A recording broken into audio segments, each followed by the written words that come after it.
Hey everyone, welcome to another video of cooking 100-year-old recipes. This week, a little bit off plan of what I was going to make. I'm using bananas because they were inadvertently added to my grocery pickup order. I don't normally buy bananas, or at least not very often, so I thought I would try one of the banana recipes. Banana salad in particular, and it looks a little odd when I first glance at the recipe in the book. But I have since learned the bananas were a luxury item at the time of the publishing of this, 1897. And I realized that in my chicken a la Stanley video, which is the first video I made. It's a delicious, delicious chicken dish with a banana garnish. And I have made it since without the banana garnish because it is so tasty, but the banana was in there to make it a little bit more luxurious. I'm going to take the caps off, or the stem of the banana, and I'm going to make the dressing first so that once I have the banana cut, the slices won't get brown because they will be in the dressing. And the dressing is what she calls French dressing, and I notice it's used quite a bit in the book. It's just oil, vinegar, salt, and pepper.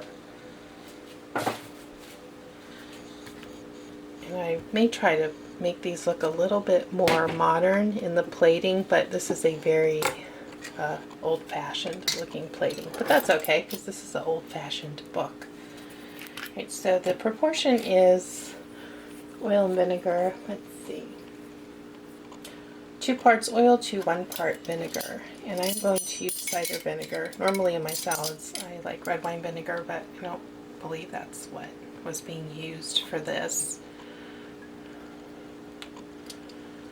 Do 2 parts olive oil,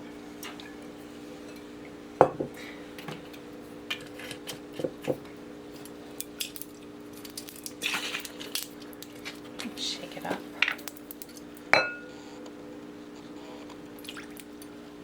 Part vinegar.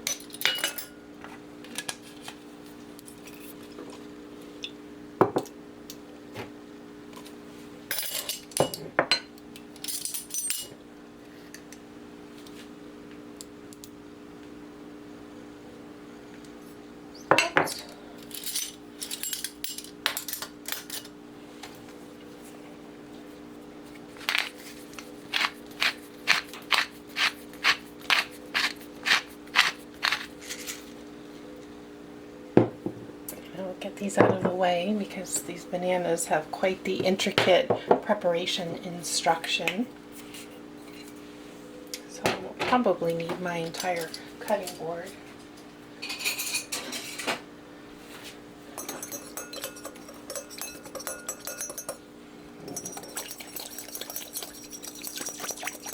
And it's served over a bed of greens.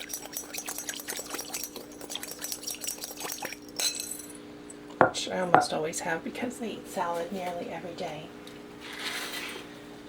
Alright, so let me look at this book, make sure I do this correctly. Remove 1 section of skin from each of the bananas.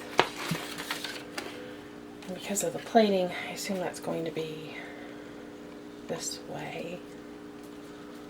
Could be assuming wrong. And then I have a sharp serrated thin knife.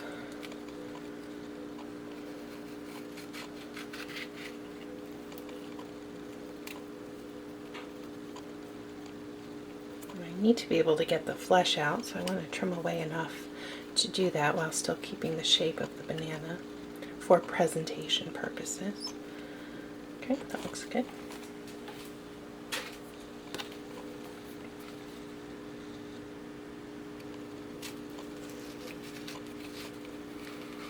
These are just becoming ripe. You see they're still green at the top, so they should have some firmness to cut into the shapes she's suggesting. Bananas and avocados, they are here for a good time, not for a long time, right? Once they are ripe, it all goes downhill very quickly. Just a bit more off this.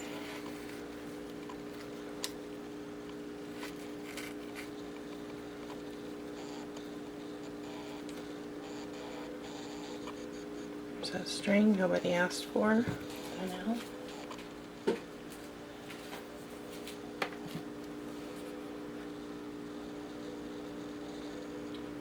Cut fruit from one in thin slices, and that will be for garnish, and the other banana flesh, banana bodies, over there, will be cubed.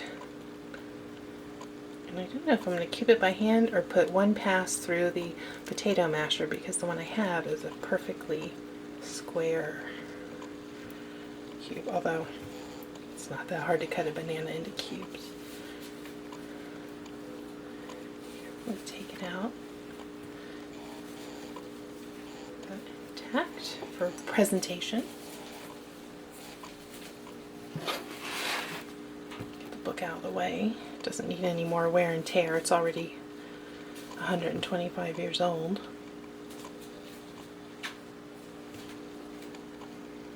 I use my little board for this.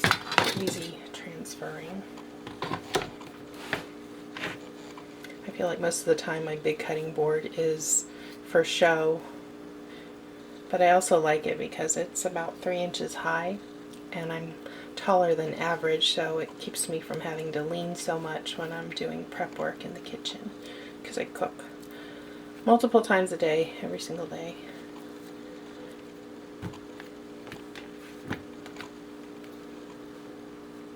See, they're already getting brown, but they're going to be garnished with banana slices, so no one will see that.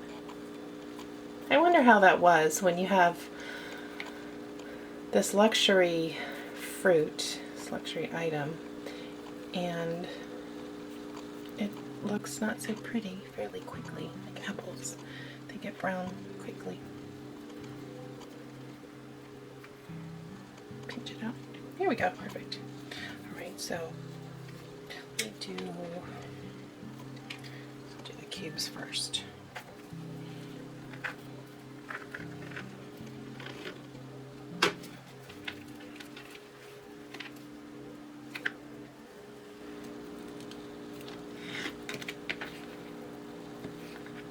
If I waited one more day, these would not hold their shape.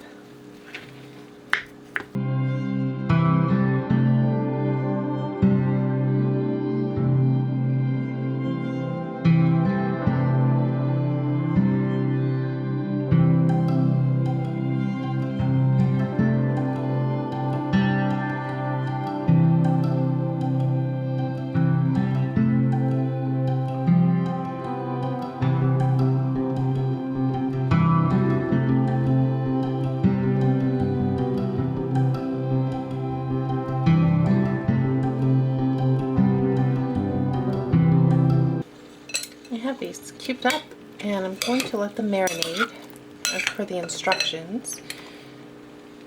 And I'm going to put them in the fridge because it is summer, and I have one fruit fly here, and I don't want it to make a family, so I'm going to put everything in the fridge and throw the peels that I already trimmed off down the garbage disposal, and I will be back for plating and garnish.